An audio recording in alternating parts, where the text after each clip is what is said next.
Bab 131, Kesepian adalah kegelapan yang paling dalam.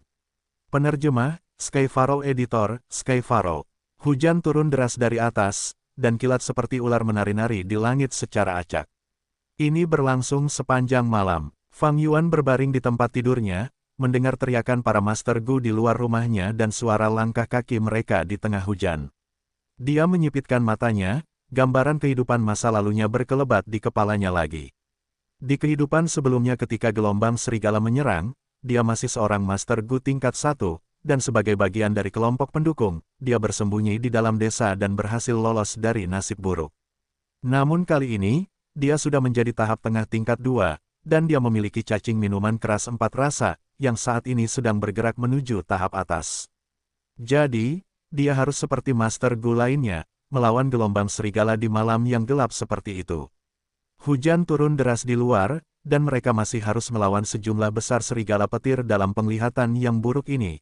Ini benar-benar siksaan, Fang Yuan mendengus dalam hatinya. Dia tidak tidur di apartemen sewaan, tetapi dia berada di penginapan. Jika Fang Yuan berada di rumah sewaan, dia pasti akan dipaksa untuk berpartisipasi. Para petinggi klan pasti meremehkan keganasan gelombang serigala ini. Metode yang benar adalah bersembunyi di desa dan bertahan sampai akhir. Sayangnya, mereka dibutakan oleh pengalaman masa lalu. Fang Yuan membalik badan di tempat tidurnya sambil memikirkan hal ini. Di luar jendela, hujan memercik kemana-mana, itu pasti badai. Suara guntur terus-menerus memasuki telinganya. Di jalan-jalan, para Master Gu bergerak tergesa-gesa, suara langkah kaki dan raungan marah mereka tidak pernah berhenti. Seketika, teriakan serigala mencapai desa. Ini ditakdirkan menjadi malam tanpa tidur. Entah itu para Master Gu yang mempertaruhkan nyawa mereka untuk bertarung, atau manusia yang bersembunyi di desa yang menggigil, atau bahkan Fang Yuan. Setelah tidur sampai tengah malam, mereka secara alami terbangun. Dia tidak bangun, tetapi membuka matanya dalam kegelapan sambil berbaring di tempat tidurnya. Suara-suara di luar jendela memasuki telinganya. Pertarungan hidup dan mati orang-orang, dapat dibayangkannya, bersama dengan badai petir di luar desa. Para Master Gu dan kawanan serigala membentuk panggung yang luar biasa hidup. Tidak peduli karakter mana, mereka menampilkan esensi kehidupan. Hidup itu seperti pertunjukan, ini adalah pertunjukan yang bagus. Namun Fang Yuan tidak punya niat untuk ikut serta. Sebaliknya, ia merasakan kesepian yang tidak dapat dijelaskan. Kesepian dengan batas. Ini bukan karena ia adalah seorang transmigrator, reinkarnator, atau fakta bahwa ia membawa rahasia yang tak terkatakan. Tetapi karena, semua orang terlahir kesepian. Manusia bagaikan pulau-pulau terpencil, yang terapung di lautan takdir. Pertemuan antar manusia bagaikan tabrakan pulau-pulau kesepian ini, dan begitu mereka bersentuhan, akan ada efeknya. Terkadang, pulau-pulau itu akan saling menempel, atas nama, kepentingan, kekerabatan, persahabatan, cinta, dan benci. Namun pada akhirnya, mereka akan terpisah, berjalan menuju jalan kehancuran. Inilah kebenaran di balik kehidupan. Sayangnya, orang-orang selalu takut sendirian, mereka mendambakan keramaian manusia, dan mereka menolak untuk tidak melakukan apapun dengan waktu mereka. Karena begitu mereka menghadapi kesepian, itu berarti menghadapi rasa sakit dan kesulitan. Namun begitu mereka dapat menghadapi rasa sakit ini, orang-orang akan memperoleh bakat dan keberanian. Oleh karena itu, ada pepatah, orang yang berprestasi tinggi pasti kesepian. Ini adalah perasaan kesepian. Setiap kali saya menikmatinya, itu memperkuat tekad saya untuk mengejar jalan setan. Tatapan Fang Yuan bersinar, memikirkan kisah Renzu. Legenda mengatakan, Renzu telah memperoleh sikap Gu. Sikap Gu bagaikan topeng, dan Renzu tidak akan bisa memakainya tanpa hati. Karena sebelumnya, Renzu telah memberikan hatinya kepada harapan Gu, dan sejak saat itu dia tidak pernah takut kesulitan. Namun, jika Renzu ingin menggunakan sikap Gu, dia harus memiliki hati. Renzu merasa gelisah, jadi dia bertanya kepada sikap Gu, dia berkata, "Oh Gu, terkadang sikap mengatakan segalanya. Sekarang setelah aku menghadapi masalah, kamu tahu itu, jadi aku di sini untuk meminta nasihat." Sikap Gu berkata, "Ini tidak sulit. Renzu, kamu tidak punya hati, jadi kamu hanya perlu mencari yang baru." Renzu bingung, bertanya lagi, "Lalu bagaimana aku bisa menemukan hati yang baru?" Sikap Gu mendesah, hati, tidak ada di mana-mana. Menemukan hati, itu mudah sekaligus sulit. Dengan situasimu, kamu bisa mendapatkan hati sekarang. Renzu sangat gembira, cepat, beritahu aku, bagaimana caranya. Sikap Gu memperingatkannya, hati ini, disebut kesepian. Manusia, apakah kau yakin menginginkannya? Begitu kau mendapatkannya, kau akan menghadapi rasa sakit, kesepian, dan bahkan ketakutan yang tak berujung. Renzu tidak mendengarkan peringatannya, ia terus bertanya. Sikap Gu tidak dapat menentang perintah Renzu, jadi ia berkata, kau hanya perlu menatap langit pada malam berbintang, dan tidak mengatakan apapun. Begitu kau mencapai siang hari, kau akan mendapatkan hati kesepian. Malam itu, langit penuh bintang. Menurut instruksi sikap Gu, Renzu duduk sendirian di puncak gunung, menatap langit malam. Sebelumnya, hidupnya sangat sulit, terus-menerus berjuang untuk bertahan hidup, ia tidak punya waktu untuk mengagumi langit yang indah namun misterius ini. Namun sekarang, saat ia menatap langit berbintang, pikirannya mulai melayang. Terus-menerus memikirkan dirinya sendiri, makhluk yang sangat kurus dan lemah seperti dirinya, menjalani kehidupan dalam ketakutan dan ketidakamanan yang terus-menerus. Meskipun aku punya Gu harapan, Gu kekuatan, Gu aturan dan regulasi, dan Gu sikap, untuk bertahan hidup di negeri ini, tetap saja sulit seperti sebelumnya. Bahkan jika aku mati besok, itu tidak mengejutkan. Jika aku mati, apakah dunia akan mengingatku? Apakah ada yang akan bersukacita atas keberadaanku, dan berduka atas kematianku? Memikirkan hal ini, Renzu menggelengkan kepalanya. Di dunia ini, dia adalah satu-satunya manusia, bagaimana mungkin ada yang lain? Bahkan dengan Gu yang menemaninya, dia masih merasakan rasa yang kuat. Kesepian, hati yang kesepian. Pada saat ini, ketika Renzu merasa kesepian, tubuhnya tiba-tiba memiliki hati yang baru. Matahari terbit dari cakrawala, dan bersinar di wajahnya. Tetapi Renzu tidak merasakan kebahagiaan, dan malah merasakan rasa sakit, keputusasaan, kebingungan, dan bahkan ketakutan yang tak berujung. Dia tidak dapat menahan kesepian dan ketakutan ini, karena yang dia rasakan hanyalah datangnya kegelapan dan kiamat. Karena itu, dia menangis kesakitan, mengulurkan jari-jarinya dan mencungkil matanya. Mata kirinya jatuh ke tanah dan berubah menjadi seorang pemuda. Dia memiliki rambut emas dan tubuh yang kuat. Begitu dia muncul, dia berlutut di kaki Renzu, berkata, "Oh Renzu, ayahku, aku adalah putra sulungmu, matahari agung yang hijau." Pada saat yang sama, mata kanannya berubah menjadi seorang gadis muda, dan dia memegang tangan Renzu, berkata, "Oh Renzu, ayahku, aku adalah putri keduamu, bulan kuno yang sunyi." Renzu tertawa keras, air mata mengalir keluar dari rongganya yang kosong. Dia berkata, "Baik," 3 kali dan melanjutkan, "Aku punya anak sekarang, aku akhirnya bisa menahan rasa sakit hati yang kesepian. Mulai sekarang, akan ada orang yang merayakan keberadaanku, dan berduka atas kematianku, bahkan jika aku mati sekarang, kau akan mengingatku."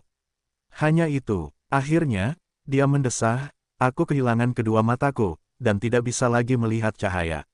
Mulai sekarang, kalian berdua akan mengamati dunia ini untukku."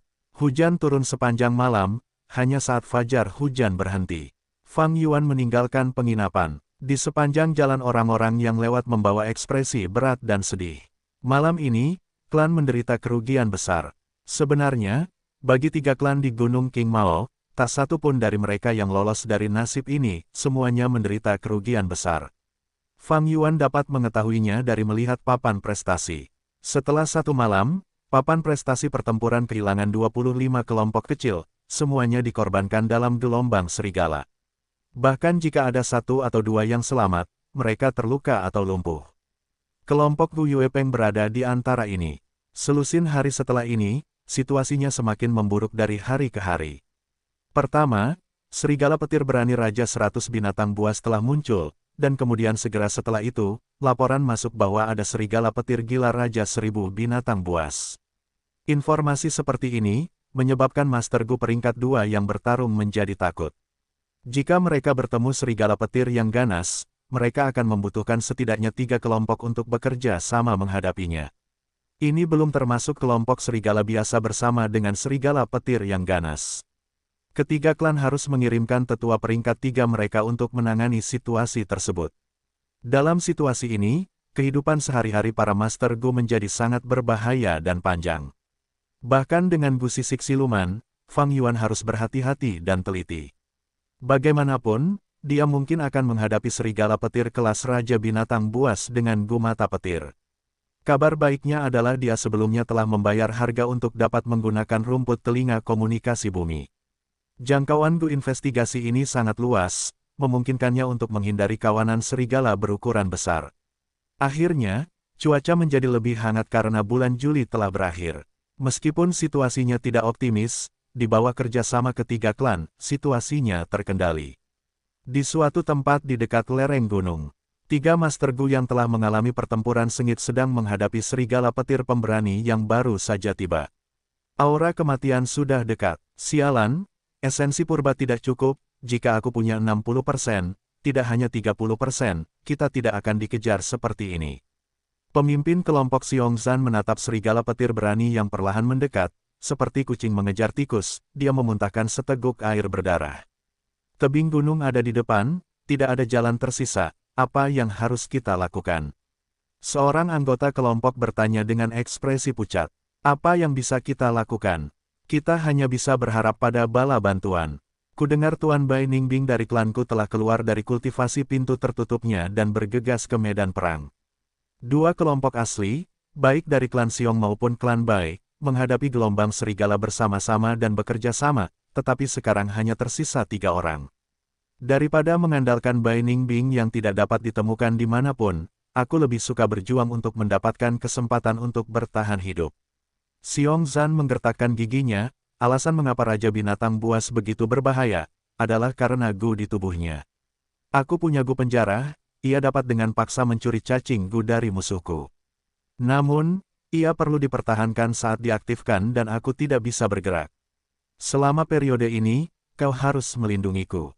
Oke, 2 lainnya saling memandang dan berdiri di depan Xiongzan, membantunya menghalangi serigala petir yang berani. Meskipun mereka tahu bahwa hanya ada sedikit harapan, tidak ada yang mau menyerah pada kematian. Jika penjarahan berhasil, kita memiliki kesempatan untuk hidup. Surga memberkati kita. Wajah Xiongzan bertekad saat ia mengangkat lengan kanannya. Hidup dan mati tergantung pada ini. 3 manusia dan 1 serigala tidak tahu bahwa, di atas tebing, seorang pemuda berambut putih mengenakan kemeja putih sedang menatap pemandangan ini. Hidup ini sangat membosankan. Ia duduk di tanah, 1 tangan menopang dirinya sendiri, sementara tangan lainnya menuangkan cairan dari botol anggurnya. Yang ia tuangkan bukanlah anggur, melainkan air pegunungan yang manis. Ia tidak minum anggur, tetapi hanya menyukai air. Sambil minum, pemuda ini menatap pemandangan di hadapannya. Bertarunglah, dan matilah. Hidup yang membosankan seperti ini terlalu membosankan. Hanya dengan pertempuran yang intens seperti ini, hidup kalian bisa memiliki sedikit kegembiraan dan warna. Dengan cara ini, hidup kalian akan memiliki makna. Ia tertawa kecil dalam hatinya, tidak menunjukkan keinginan untuk membantu. Bahkan jika ia memiliki kemampuan, bahkan jika anggota klan Bai-nya ada di sana. Jadi kenapa? Baginya, kesepian adalah kegelapan yang paling dalam, dan cahaya kekerabatan hanyalah kedok. He Bai Ningbing tidak akan melakukan sesuatu yang membosankan seperti menyelamatkan seseorang. Tairi Yang Mangfer dan Gritsun, Gu Yueyin Huang Desolate Ancient Moon. Catatan penting, nama-nama ini sangat sulit diterjemahkan, karena sebenarnya nama-nama ini seharusnya ditulis dalam pinyin, Tairi Yang Mang dan Gu Yueyin Huang.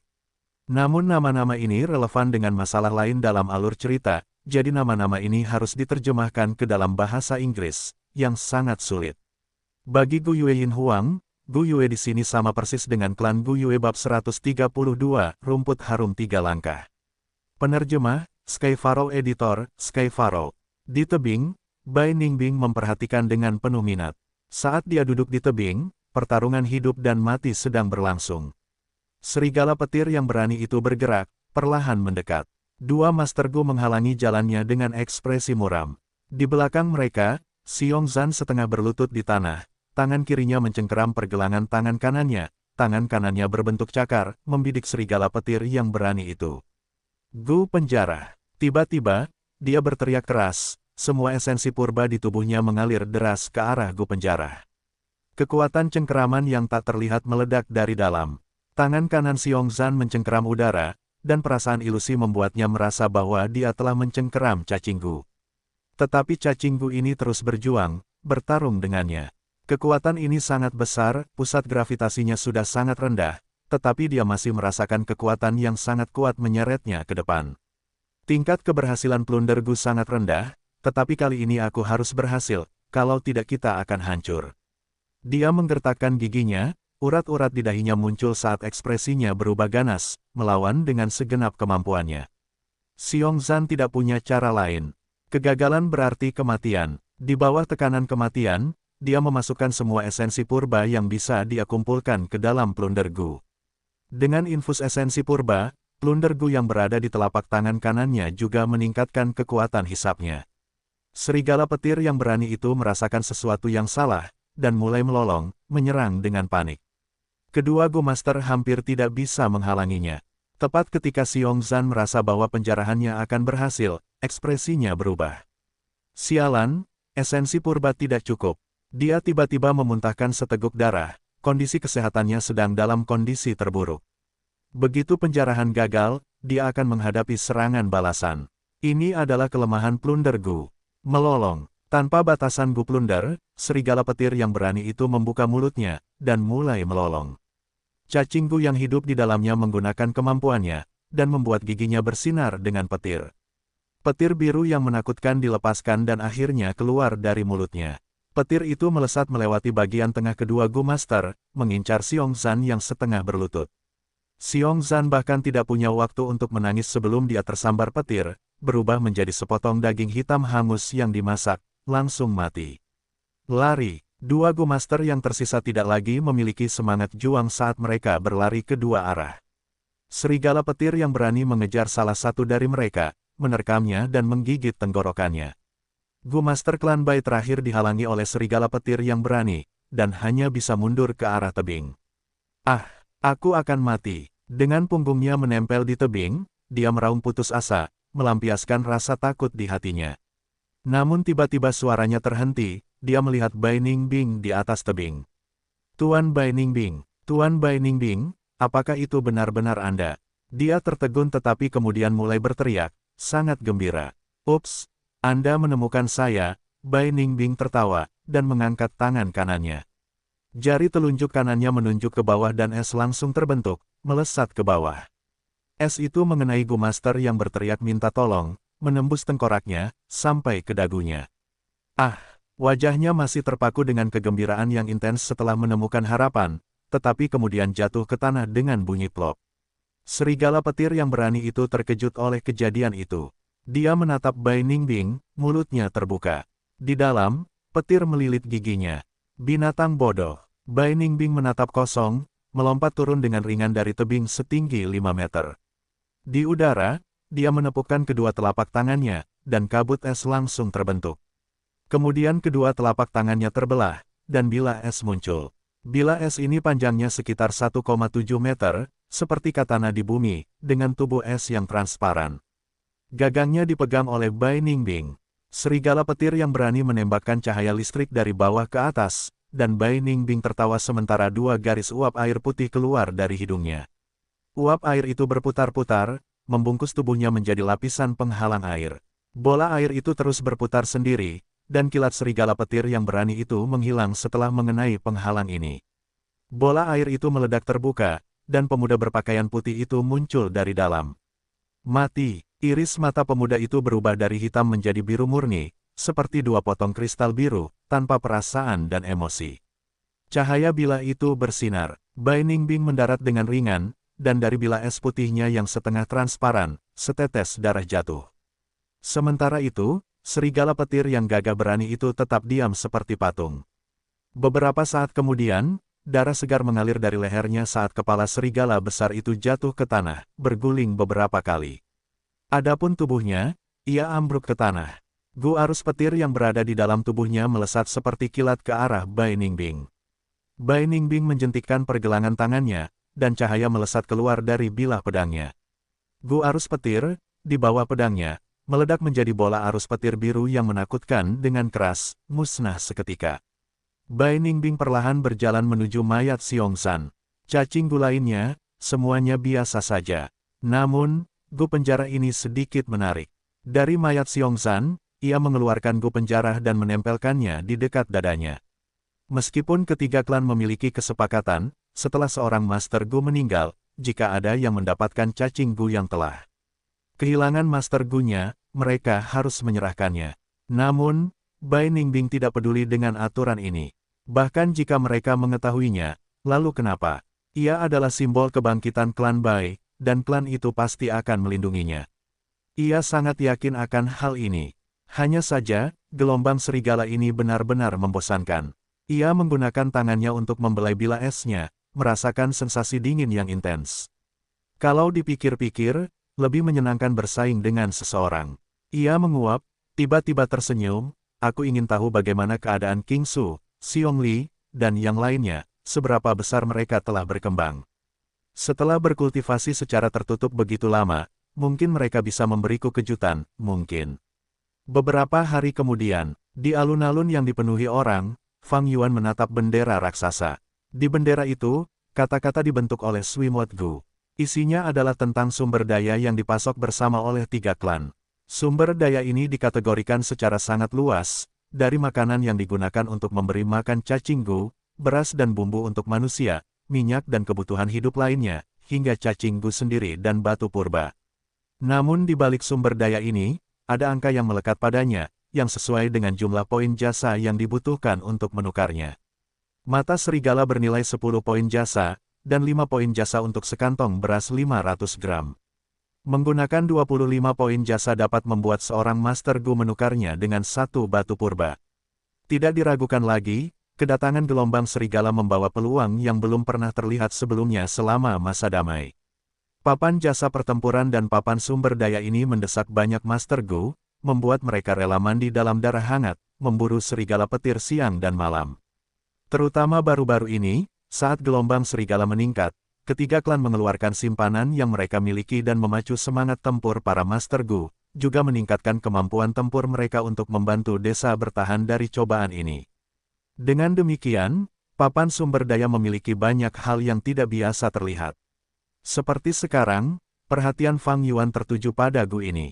Gu rumput wangi 3 langkah, gumamnya, menatap deskripsi pada bendera besar. Gu rumput wangi 3 langkah adalah cacing gu yang dibutuhkan Fang Yuan, karena dapat membantu pergerakan, meningkatkan kecepatan lari Fang Yuan. Sejujurnya, akhir-akhir ini, papan sumber daya memiliki banyak cacing gu baru.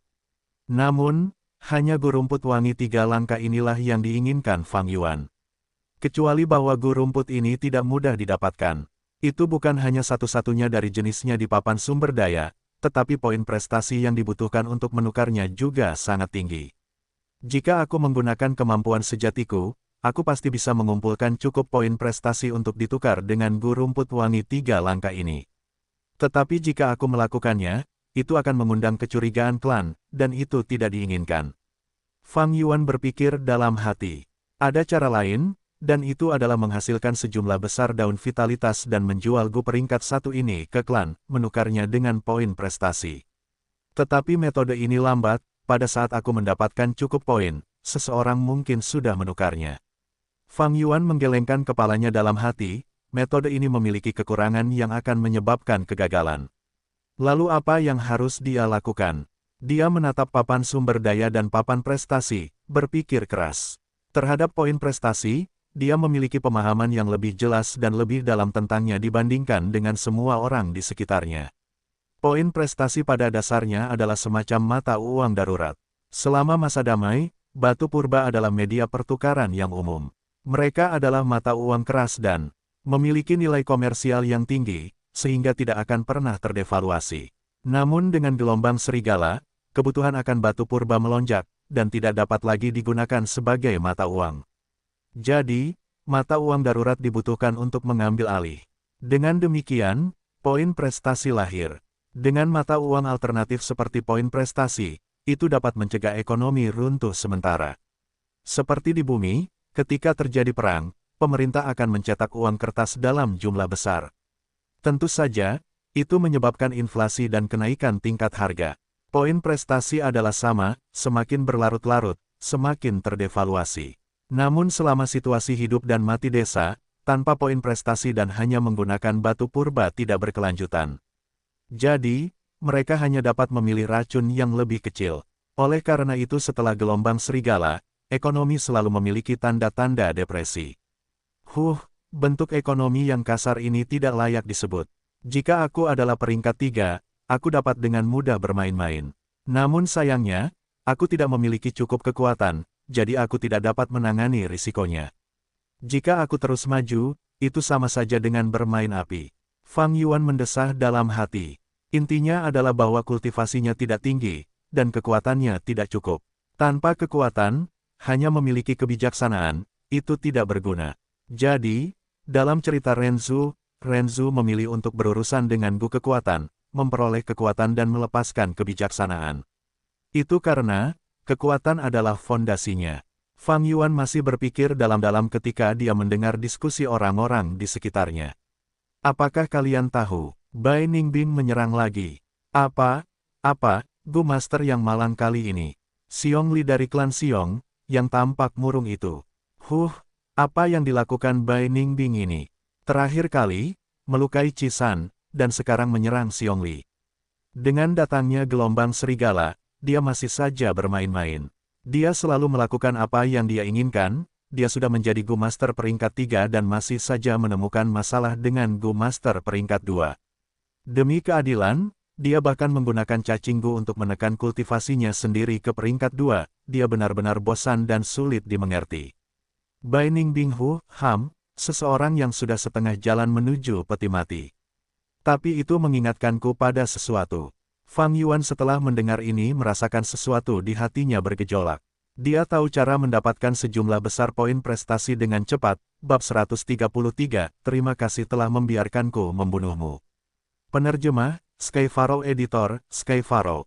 Berlari cepat. Pepohonan di hadapan Fang Yuan tampak seperti akan menabraknya, dan dia dengan cepat menghindarinya dengan lincah, mendorongnya dengan kakinya. Telinga kanannya memiliki akar yang bergoyang-goyang, dan di belakangnya ada serigala petir yang berani yang sengaja dibuat marah olehnya dan beberapa ratus serigala petir biasa yang sehat. Kecepatan serigala petir lebih cepat darinya.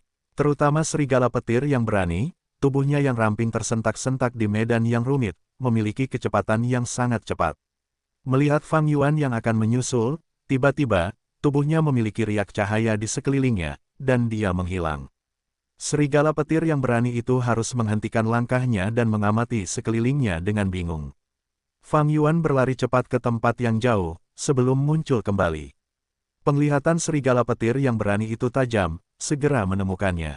Ia menggeram dengan marah dan mengejar Fang Yuan lagi. Adapun serigala petir biasa itu, mereka mengikuti dari belakang. Fang Yuan tertawa dalam hati dan terus berlari cepat. Bilas dan ulangi, dia akhirnya mencapai tujuannya. Kali ini, dia mengaktifkan silumannya sepenuhnya. Kawanan serigala yang mengejar, mengendus-endus di sekitar area tempat Fang Yuan menghilang, dan segera setelah itu, serigala petir yang berani menemukan target barunya. Tidak jauh dari sana, di lembah gunung, ada 5 Gu Master yang bertarung dengan sekawanan serigala. Lolongan. Serigala petir yang berani memiliki IQ terbatas, segera melupakan Fang Yuan. Ia menoleh dan menggeram, dan serigala petir di belakangnya memasuki medan perang lembah seperti gelombang pasang. Bagaimana ini bisa terjadi? Gu Master yang sedang bertempur melihat pemandangan ini dan putus asa. Bukankah mereka mengatakan bahwa setiap kawanan serigala memiliki jangkauan mobilitasnya sendiri? Kita berusaha keras untuk membunuh serigala petir yang berani, dan ini dia yang kedua. Kita sial, cepat kirim sinyal mara bahaya ke klan. Kawanan serigala baru ini bergabung dan tekanan Gu Master meningkat, nada mereka menunjukkan emosi panik dan bingung. Gu Master yang menyelidiki itu menembakkan cacing Gu dari tangannya. Cacing Gu ini seperti bola bundar berwarna emas, tetapi memiliki sepasang sayap berbulu berwarna-warni. Cacing itu terbang ke udara dan meledak, berubah menjadi api pelangi, yang dapat diamati dari jarak 50 km. Ini adalah Gu sinyal. Cacing Gu sekali pakai peringkat 1, yang sering digunakan untuk mengirim sinyal. Sinyal telah dikirim, semuanya bertahanlah, tunggu bala bantuan. Pemimpin kelompok berteriak pada waktu yang tepat, sedikit meningkatkan moral dan menstabilkan semangat juang mereka. Tidak ada gunanya. Fang Yuan muncul di titik tinggi di tebing, menatap ke bawah, hatinya menyeringai. Situasi kelompok Master Gu ini sudah diselidiki dengan baik olehnya. Kelompok terdekat di sekitarnya juga berada jauh di dalam pengepungan kawanan serigala. Kawanan serigala itu juga dipancing oleh Fang Yuan untuk membatasi mereka. Membunuh serigala petir, setiap bola mata bernilai 10 poin prestasi. Namun di medan perang, merebut kembali cacing Gu dan membawanya ke petinggi klan bernilai setidaknya 1000 poin. Hal semacam ini, setelah melakukannya 2 atau 3 kali, aku akan dapat menukar Gu rumput wangi 3 langkah, pikir Fang Yuan dalam hatinya. Di bawah rencananya, nasib kelompok Master Gu telah ditentukan. Selanjutnya, aku akan menunggu mereka dimusnahkan. Kemudian aku akan memancing kawanan serigala petir pergi dan kembali ke sini untuk mengumpulkan cacing Gu. Fang Yuan berjalan ke pohon terdekat dan duduk dengan santai. Tidak ada yang mau mati, jadi para Master Gu ini melakukan perlawanan yang kuat.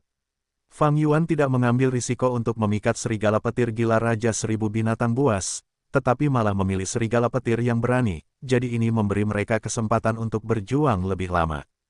Terutama ketika di antara mereka, ada lawan Fang Yuan yang kalah. Gu Yuemensi, dia memiliki Gu monolit dan memiliki pertahanan yang kuat, sehingga dia sendiri dapat memblokir banyak serangan serigala petir. Tetapi, ini juga mengapa Fang Yuan memilih kelompok mereka. Semakin berharga cacing Gu, setelah mengembalikannya, semakin banyak poin prestasi yang diberikan. Setelah membawa kembali Gu monolit, Fang Yuan bisa mendapatkan sekitar 3.900 poin prestasi, dan itu bisa membuat posisinya di papan prestasi pertempuran naik setidaknya 20 posisi. Tentu saja, cacing Gu milik Qi San, Mo Yan dan King Su, lebih berharga daripada Gu monolit. Tetapi kelompok Qi San memiliki Gu Yue Qi Si, yang memiliki Gu komunikasi ular, yang mampu mengandalkan panas untuk mendeteksi makhluk hidup. Siluman Fang Yuan tidak berguna melawannya. Sedangkan untuk Mo Yan, dia memiliki guru Gu investigasi yang lebih kuat daripada Qi Si, dengan lebih banyak metode. Dia telah menyelesaikan misi investigasi sarang serigala yang diberikan oleh klan berkali-kali. Sendirian, kelompok King Su tidak memiliki Gu Master investigasi yang kuat, tetapi karena keberadaan Gu Yue Fang Zeng, klan tersebut pasti telah mengirim seorang tetua klan untuk mengikuti dan melindunginya, jadi jika Fang Yuan memancing mereka, itu sama saja dengan mencari kematian. Bagi Gu Master di 2 klan lainnya, Fang Yuan tidak mengenal mereka. Mengatur yang lain tidaklah mudah dilakukan. Setelah memilih kiri dan kanan, dia akhirnya memutuskan beberapa kelompok, dan setelah mengikuti mereka untuk waktu yang lama, dia berhasil menemukan kesempatan yang tepat. Bai Ningbing sedang tidur ketika suara pertempuran memasuki telinganya. Matanya sedikit terbuka, celah matanya bersinar dengan cahaya dingin. Pemandangan yang membosankan lagi. Dia sedang tidur di tepi tebing, dan hanya dengan berbalik, dia bisa melihat lembah dengan jelas. Dia hendak kembali tidur, tetapi tiba-tiba melihat sesosok tubuh. Oh, matanya bersinar karena terkejut saat melihat Fang Yuan. Fang Yuan sedang bersandar di pohon, memakan buah liar yang dipetiknya, menatap dingin ke medan perang tanpa niat untuk membantu. Bai Ningbing langsung tertarik, dia belum pernah bertemu orang seperti ini. Sejak muda, orang-orang di sekitarnya semuanya setia pada klan, dan menikmati kekerabatan. Namun dari Fang Yuan, dia merasakan rasa keakraban, kesepian, dan keterasingan. Siapa dia? Hati Bai Ningbing dipenuhi kebingungan dan ketertarikan. Buah liar itu dipetik di tempat, tetapi dengan pengalamannya, Fang Yuan tahu itu tidak berbahaya. Buah itu berair, asam, dan manis. Saat dia makan, telinga kanannya berkedut, dia mendengar sesuatu, dan itu ada di dekatnya. Bai Ningbing sebelumnya tertidur di dataran tinggi tebing, tetapi tanpa melakukan gerakan apapun, rumput telinga komunikasi bumi tidak dapat merasakannya. Namun, sekarang setelah dia bergerak, dia langsung ditemukan. Mata Fang Yuan bersinar dengan kilat saat dia membalikkan tubuhnya untuk melihat seorang pemuda berambut putih dan berpakaian putih, menusukkan bilah esnya ke tebing dan meluncur turun di sepanjang tebing, mendarat tidak terlalu jauh. Bai Ningbing, mata Fang Yuan menyipit, langsung mengenalinya. Jenius nomor 1 Gunung King Mao, simbol kebangkitan klan Bai. Membunuh sesepuh klan peringkat 3 di peringkat 2, dan di usia muda ini dia sudah mencapai peringkat 3. Orang penting yang mampu mengubah seluruh distribusi kekuatan Gunung King Mao. Jika itu adalah Master Gu lainnya yang menghadapi Bai Ningbing sendirian, ekspresi mereka akan berubah dengan cepat, entah gugup atau waspada. Namun tatapan Fang Yuan hanya tertuju padanya sebentar sebelum melihat kembali ke lembah. Ekspresinya tenang, hampir tidak peduli.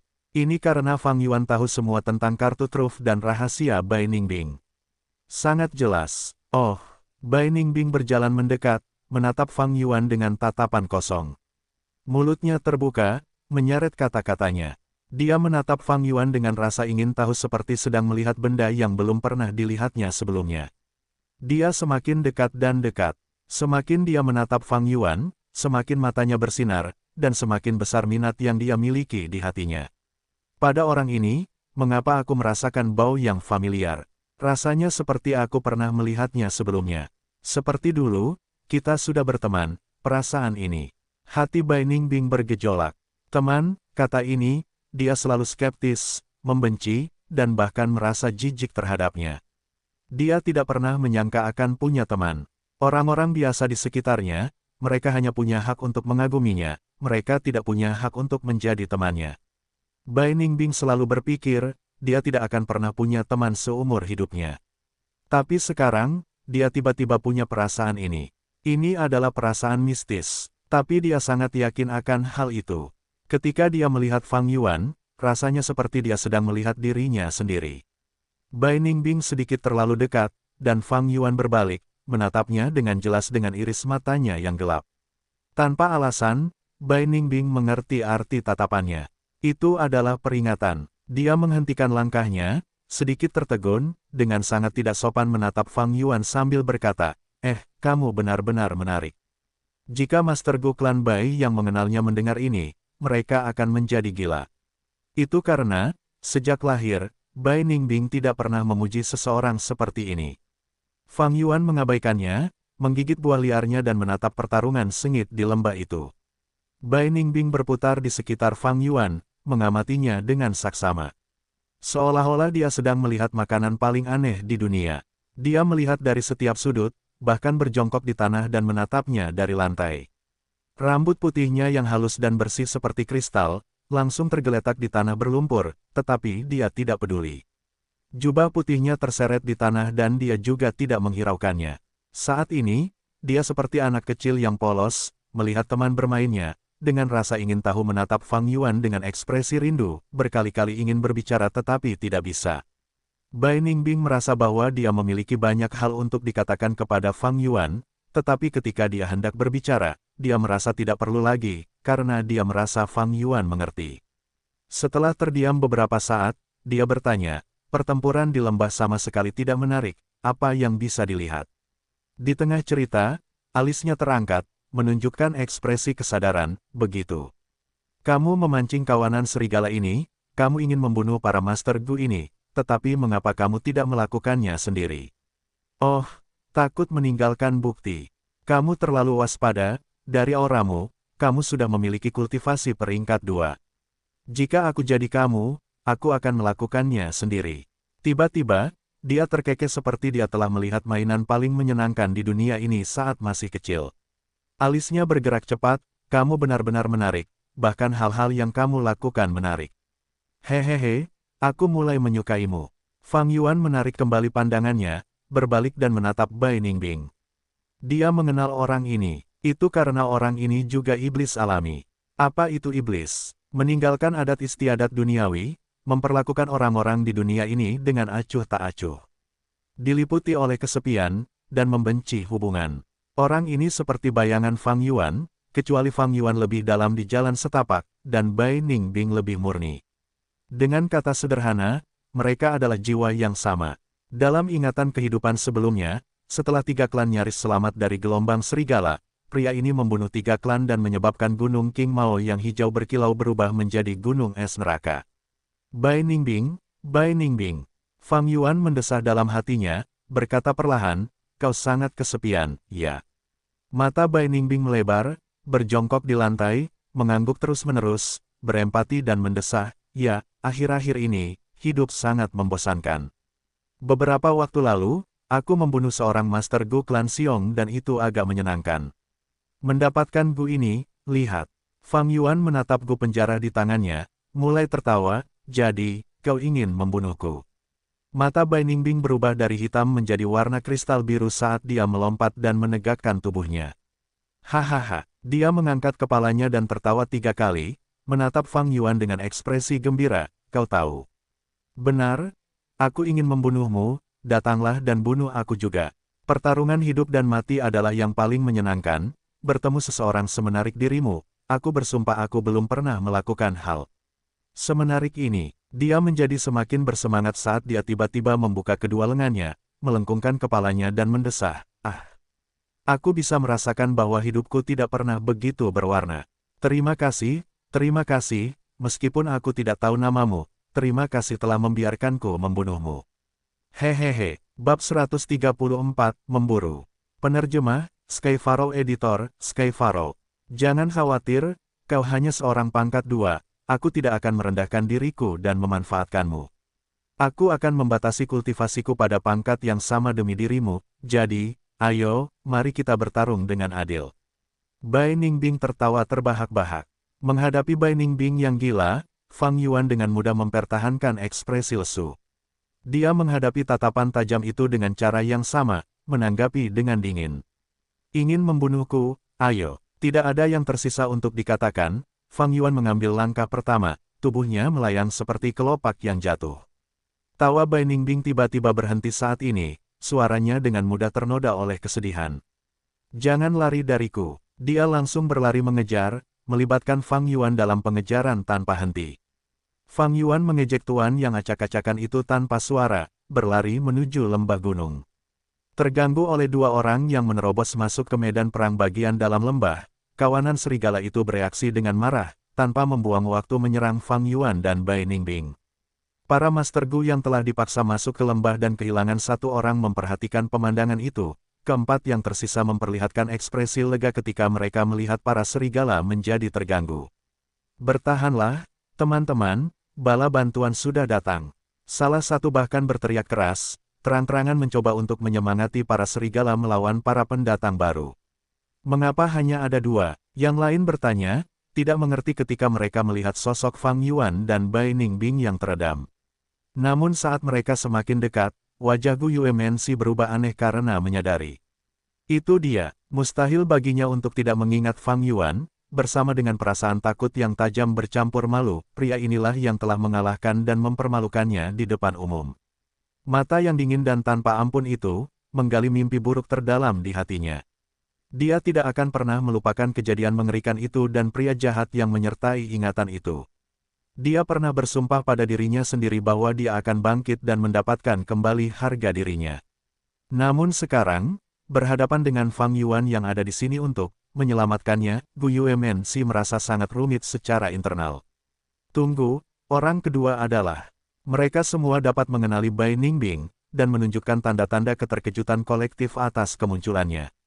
Bai Ningbing, mata Gu Yuemensi membelalak, dia sama sekali tidak menyangka akan tiba-tiba melihat Bai Ningbing muncul dalam situasi seperti itu.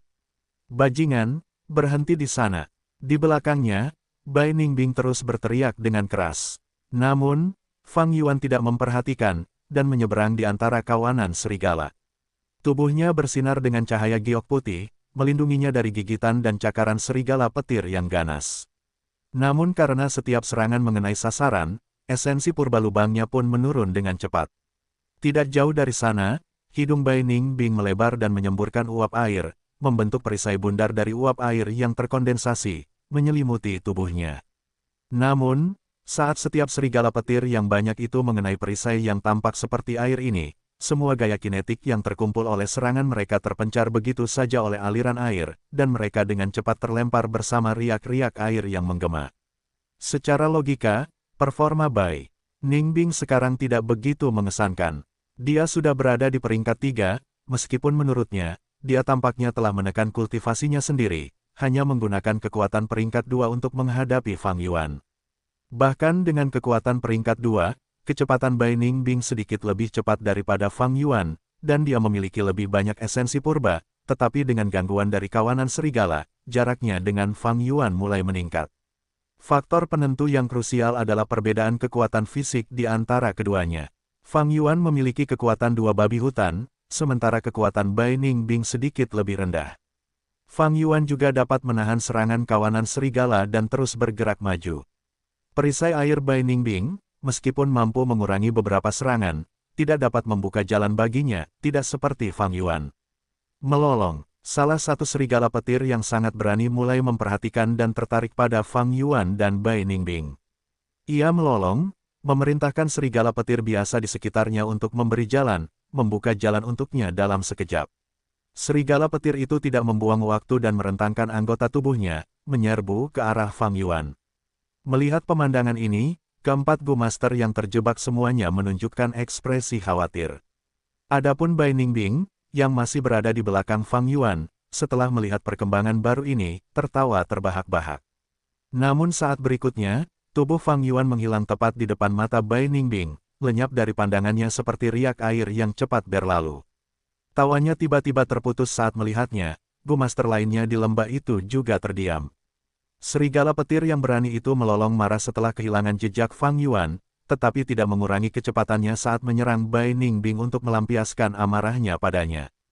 Hal ini membuat Bai Ningbing tersenyum, bibirnya melengkung sekali lagi karena geli. Hehehe, ini benar-benar menarik, kamu benar-benar menarik. Hahaha. Kalau begitu aku akan memulai makanku dengan makanan pembuka ini. Saat dia selesai berbicara, matanya berubah dari hitam menjadi warna biru yang sama dengan warna langit. Mengambil posisi berdiri, dia menyangga satu kaki seperti burung flamingo, mengulurkan bilah es, dan mulai berputar. Dengan cepat menambah kecepatan, bilah es itu mengukir banyak gelombang jejak pedang, bermanuver dan menebas udara untuk membentuk pemandangan yang mirip dengan tornado. Gelombang pedang yang terang membeku menjadi badai salju dan dengan cepat menelan kawanan serigala. Banyak serigala petir tercabik-cabik oleh tindakan itu, menjadi potongan-potongan daging cincang yang terlempar ke sana kemari oleh badai.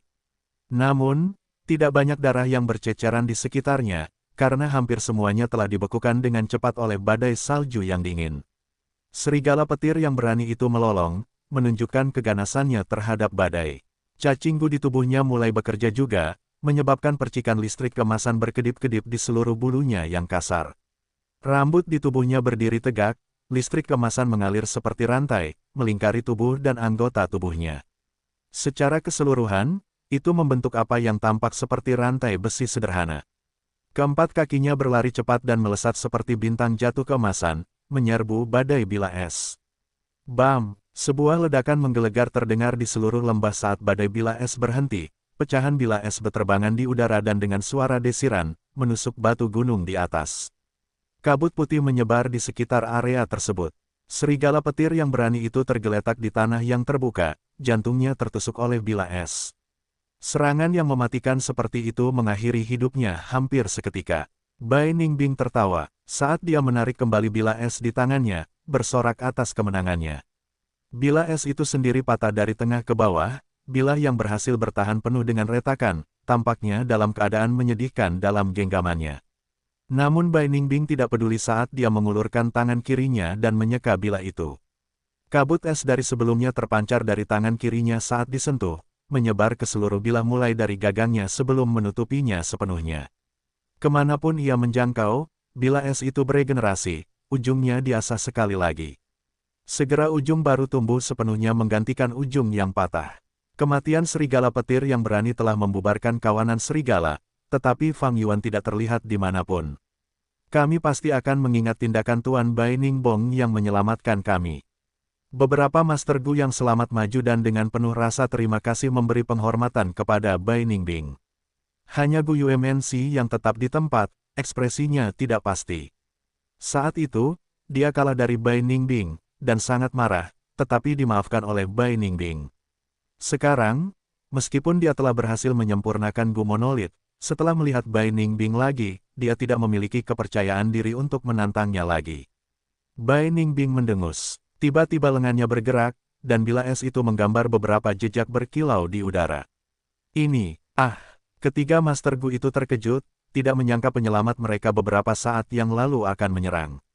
Mereka memasang ekspresi tidak percaya saat mereka berbaring di tanah, selamanya. Bai Ningbing, apa yang kau lakukan?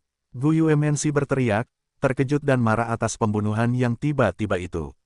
Tentu saja membunuh. Apakah ada yang salah di kepalamu? Bukankah ini jelas?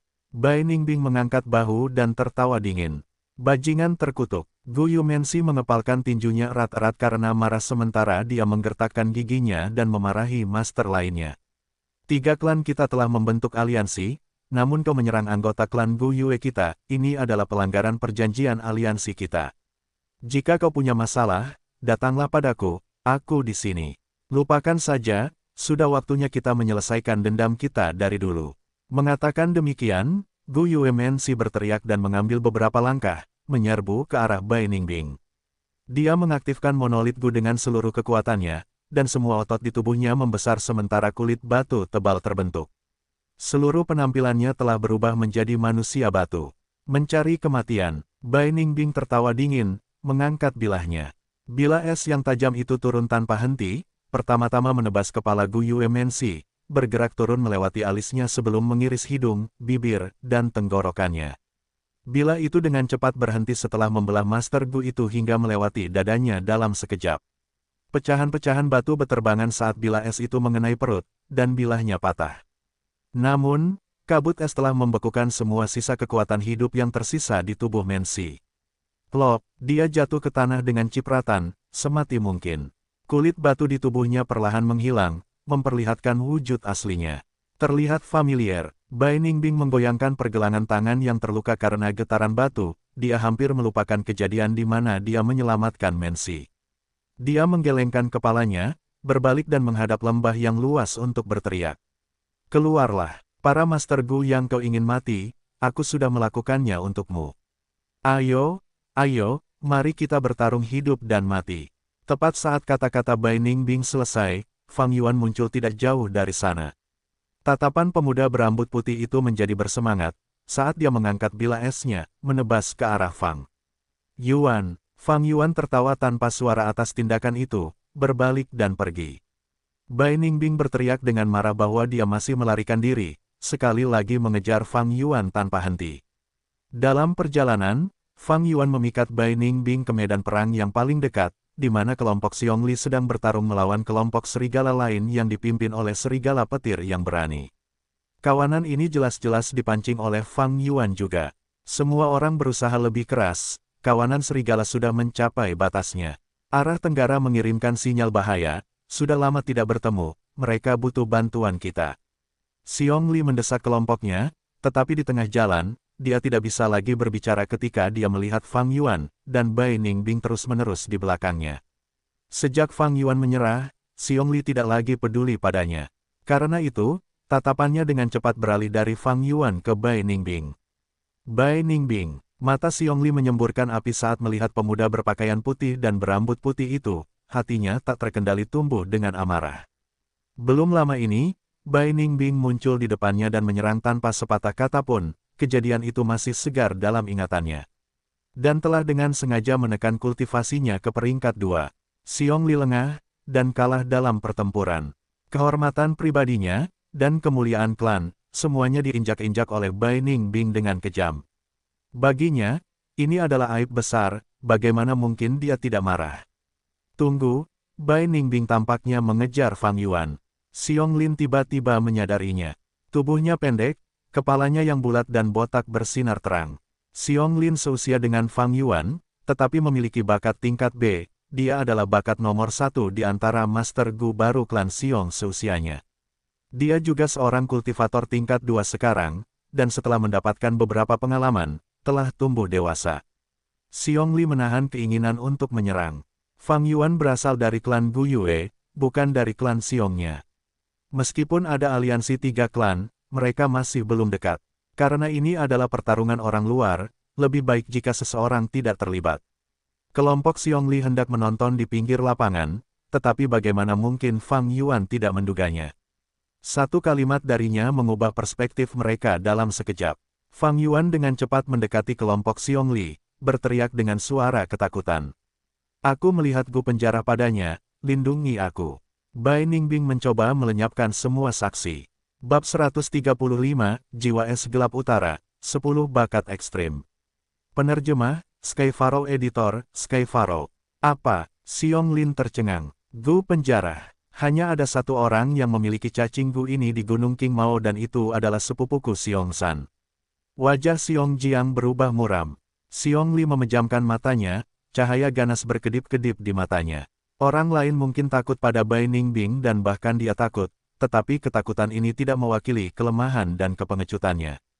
Di dalam hatinya, sudah lama ada pikiran untuk mengorbankan dirinya demi klan, dia memiliki tekad untuk bertarung sampai mati dengan Bai Ningbing. Bai Ningbing, apakah gu penjara ada di tanganmu? Dia melangkah maju dan menghadap Bai Ningbing, membiarkan Fang Yuan melewatinya. Bai Ningbing tertawa dingin, jadi bagaimana jika memang begitu? Wajah Xiong Jiang semuram air dan bertanya, katakan padaku bagaimana sepupuku meninggal. Mengapa cacing gunya ada di tanganmu? Xiong Lin juga bertanya, Bai Ningbing, aku menghormatimu sebagai seniorku, tetapi kau diam-diam mengambil cacing gu milik klan Xiong dan tidak menyerahkannya. Ini adalah pelanggaran terang-terangan terhadap perjanjian aliansi. Setelah berbicara, ia mengangkat sebuah gu sinyal di tangannya. Dengan suara keras, kembang api yang terang meledak di langit. Cahaya warna-warni dari kembang api menyinari wajah Bai Ningbing. Ia tertawa, aku tidak pernah peduli dengan perjanjian aliansi yang menyebalkan itu. Aku hanya melihat seseorang menggunakan gu penjarahan dan menganggapnya menarik, jadi aku mengoleksinya. Xiong Jiang tidak dapat menahan amarahnya ketika mendengar ini. Ia berteriak marah dan menyerang Bai Ningbing. Bai Ningbing, kau melihat saat sepupuku bertarung sampai mati dan tidak membantu. Dasar bajingan, kelompok 5 orang itu merupakan satu kesatuan yang tidak terpisahkan. Untuk alasan pribadi atau pribadi, kelompok Xiong Li tidak dapat didamaikan dengan Bai Ningbing. Pertarungan itu sulit dihindari, pemandangan segera berubah menjadi kacau. Di satu sisi ada Bai Ningbing yang menghadapi serangan kelompok Xiong Li, di sisi lain, mereka dikelilingi oleh kawanan serigala dan masih harus menghadapi serangan mereka. Fang Yuan meninggalkan medan perang dan dengan tenang menyaksikan dari jauh. Kawanan serigala bergerak bersama seperti batu kilangan besar, dan ke-6 gu master bertarung dengan nyawa mereka, kecerobohan sekecil apapun dapat membuat mereka masuk ke mulut serigala. Xiong Jiang menggunakan Roaming Zombie Gu, kedua irisnya berubah menjadi hijau suram, kedua mata Xiong Li berwarna merah sedangkan sepasang pupil Bai Ningbing berwarna biru seperti kristal. Pertarungan antara ketiganya adalah yang paling intens di medan perang. Di bawah kemampuan Gu Zombie berkeliaran, Xiong Jiang berubah menjadi zombie, pertahanannya diperkuat terhadap air dan es, menahan serangan Bai Ningbing. Xiong Li menggunakan gu beruang besar, dengan kekuatan 2 beruang, tinjunya yang seukuran mangkuk tak tertandingi dan bahkan penghalang air Bai Ningbing hancur di bawah serangan mereka. Tidak mudah bagi 3 anggota kelompok yang tersisa untuk ikut campur dalam pertarungan ini, mereka hanya bisa melakukan yang terbaik untuk melawan serigala petir. Serigala petir pemberani yang dipancing oleh Fang Yuan itu bisa dengan mudah ditangani, tetapi sekarang telah berubah menjadi ancaman besar. Bai Ningbing, kau akan membayar atas apa yang telah kau lakukan. Xiong Jiang berteriak dan menyerang Bai Ningbing. Hanya denganmu. Bai Ningbing tersenyum dingin. Dia dengan gesit melompat mundur, menjauh beberapa jarak dan melemparkan tangan kirinya, melemparkan 5 es seukuran jari. Es itu mengenai tubuh Xiong Jiang tetapi Xiong Jiang tidak merasakan sakit apapun. Ketika dia berubah menjadi zombie, bahkan jika tangan dan kakinya patah, dia tidak akan merasakan sakit apapun. Aura dingin di es dapat membekukan dan memperlambat gerakan orang biasa, tetapi bagi Xiong Jiang, itu hanya terasa dingin dan menyegarkan. Fisik zombie termasuk dalam fisik yin, ketahanannya terhadap api, petir, dan sinar matahari rendah, tetapi sangat kuat terhadap jenis aura dingin ini. Bai Ningbing, kamu masih bermain dalam situasi ini. Keluarkan kekuatanmu yang sebenarnya. Xiong Li berteriak dengan marah. Bai Ningbing telah menekan basis kultivasinya ke peringkat 2 sejak awal dan juga sebagian besar menggunakan gu peringkat 2. Xiong Li merasa seperti sedang dihina, dia merasa terhina yang menyebabkan amarahnya semakin membara. Hahaha. Bagaimana kalian karakter minor memiliki kualifikasi untuk membuatku menggunakan kekuatan penuhku? Bai Ningbing tertawa dingin, serangannya menjadi lebih kuat tetapi dia masih menekan kekuatannya dan tidak menggunakan cacing gu peringkat 3. Fang Yuan yang menyaksikan dari jauh dengan tangan disilangkan, jelas mengerti alasannya. Bukannya dia tidak ingin melepaskan kekuatan sejatinya, tetapi dia tidak bisa menggunakannya. Bai Ningbing, dia memiliki tubuh Northern Dark Ice Soul. Dalam legenda tertua, di dunia ini, semua manusia adalah keturunan Renzu. Namun seperti kata pepatah, naga memiliki 9 putra yang unik. Tidak ada dua orang yang benar-benar sama, dan bahkan saudara kembar pun memiliki perbedaan. Di dunia ini, perbedaan yang paling menjadi perhatian adalah bakat. Mereka yang memiliki bakat untuk berkultivasi dapat menjadi Master Gu, melampaui yang biasa. Mereka yang tidak memiliki bakat untuk berkultivasi hanyalah manusia biasa, tingkat terendah dalam masyarakat, yang dapat diinjak-injak dan dipermainkan. Bakat kultivasi dibagi menjadi 4 tingkatan, tingkatan A, tingkatan B, tingkatan C, dan tingkatan D. Semua orang tahu ini, namun sebenarnya, masih ada lebih banyak bakat yang menonjol di atas tingkatan A. Ini adalah rahasia, klan tidak akan pernah sembarangan menyebarkan ini, dan hanya setelah mencapai status tertentu dalam masyarakat, seseorang dapat mengetahui rahasia ini. Xiong Li dan yang lainnya tentu saja tidak tahu, bahkan para tetua dan pemimpin klan mungkin tidak tahu. Namun Fang Yuan, yang telah mencapai tingkat 6 dalam kehidupan sebelumnya, melepaskan tubuh fana dan menjadi seorang Gu abadi, tentu saja menyadari hal ini. Ada 10 jenis bakat di atas tingkatan A dan semuanya secara kolektif disebut 10 fisik ekstrim. Sebelum Renzu meninggal, ia melahirkan 10 orang anak. Putra tertua Verdun Great Sun, putri kedua Desolate Ancient Moon. Di antara 10 orang itu, ada satu yang bernama Northern Dark Ice Soul. Legenda Renzu, baik yang asli maupun yang palsu, menyinggung banyak rahasia dalam kultivasi Gu Master. 10 anak Renzu secara individual mewakili 10 jenis bakat pamungkas. Fang Yuan mengenang, salah satu dari 10 fisik ekstrim lebih unggul daripada bakat tingkat A. Bakat tingkat A yang paling unggul hanya dapat menyimpan 99% esensi purba di lubangnya. Namun, salah satu dari 10 fisik ekstrim menyimpan 100% esensi purba penuh di lubangnya. Petik 2. Namun, semuanya ada dalam keseimbangan, 10 fisik ekstrim yang menyimpan 100% esensi purba terlalu sempurna dan surga tidak akan dengan mudah mengizinkan keberadaan mereka. Misalnya, dalam cerita Renzu, 10 anaknya tidak berumur panjang. Kenyataannya, sulit bagi Master Gu yang memiliki 10 fisik ekstrim untuk tumbuh dan dewasa, hampir semuanya meninggal sebelum waktunya. Tentu saja, jika mereka benar-benar dapat tumbuh menjadi peringkat 6, mereka akan dapat menyapu bersih lawan-lawan di tahap yang sama dan bahkan melakukan keajaiban seperti melawan peringkat yang lebih tinggi. Bai Ningbing yang memiliki jiwa es gelap utara juga sama. Dengan 100% esensi purba, lubangnya terlalu tertekan dan berisiko runtuh kapan saja. Untuk mengurangi risiko ini, Bai Ningbing harus mengolah dan menggunakan esensi purba untuk memelihara dinding lubangnya dan meningkatkan kekuatannya agar mampu mendukung 100% esensi purba. Dengan demikian, kecepatan kultivasinya luar biasa dan mengejutkan. Petik 2. Namun, kultivasi yang tinggi berarti esensi purba berkualitas lebih tinggi yang kemudian meningkatkan tekanan pada lubang, alih-alih meningkatkan risiko. Bai Ningbing seperti korban di perahu sendirian di laut, dia tidak memiliki air tawar dan hanya bisa minum air laut untuk menghilangkan dahaganya, tetapi air laut itu asin dan akan menyerap kadar air asli tubuhnya, membuatnya semakin haus. Semakin tinggi kultivasinya, semakin dekat dia dengan kehancuran. Namun, dia tidak bisa memilih untuk tidak berkultivasi, karena sebagai orang dari desa Bai dan orang yang menjadi harapan klan, dia juga akan menghadapi pembunuhan dari desa Xiong dan Gu Yue. Ini memaksanya untuk terus tumbuh lebih kuat. Sebagai pemilik jiwa es gelap utara, dia jelas memahami situasinya, mengetahui bahwa dia tidak punya banyak waktu lagi dan kematiannya sudah pasti, dia telah membentuk temperamen ini. Fang Yuan menghela napas ketika memikirkan hal ini. Ini jelas ironi, bakat yang sangat baik tidak membuat seorang Master Gu meroket, tetapi akan menjadi penyebab utama di balik kematian mereka. Terlalu banyak sama buruknya dengan terlalu sedikit, orang perlu minum air dan makan makanan, tetapi jika mereka makan dan minum berlebihan, mereka bisa mati. Dari sudut pandang lain, tidak peduli dunia mana, tidak ada kesempurnaan sejati. Tidak ada cinta yang sempurna, tidak ada pekerjaan yang sempurna. Kesempurnaan yang berlebihan hanya akan mengarah pada kehancuran.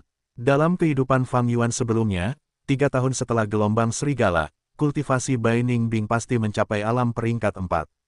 Aperture-nya tidak dapat menahan beban dari esensi purba dan akhirnya meledak. 10 fisik ekstrim tidak dapat ditoleransi oleh langit dan bumi, dan ledakan diri dari hal yang menantang surga seperti itu seperti lagu yang paling sempurna. Kekuatannya luar biasa, langsung memusnahkan semua orang di 3 desa dan mengubah seluruh gunung King Mao menjadi wilayah es kematian absolut. Untungnya saat itu, karena Fang Zheng yang telah mempersulit Fang Yuan yang hanya memiliki kultivasi rata-rata, Fang Yuan hanya dapat bergabung dengan karavan untuk pergi, sehingga untungnya terhindar dari bencana ini. Untuk menunda kematiannya, Bai Ningbing menggunakan cacinggu untuk mengencerkan esensi purba perak peringkat 3 miliknya menjadi esensi purba baja merah peringkat 2, atas kemauannya sendiri. Dia juga jarang menggunakan cacinggu peringkat 3 pada saat yang sama. Ini hanya karena cacinggu peringkat 3 mengonsumsi sejumlah besar esensi purba baja merah setiap saat, yang mengakibatkan kekuatannya berkurang jika terus berlanjut. Sebaliknya, lebih baik terus menggunakan cacinggu peringkat 2 yang akan jauh lebih membantu Bai Ningbing dalam pertempuran. Inilah alasan sebenarnya mengapa Bai Ningbing menekan kultivasinya.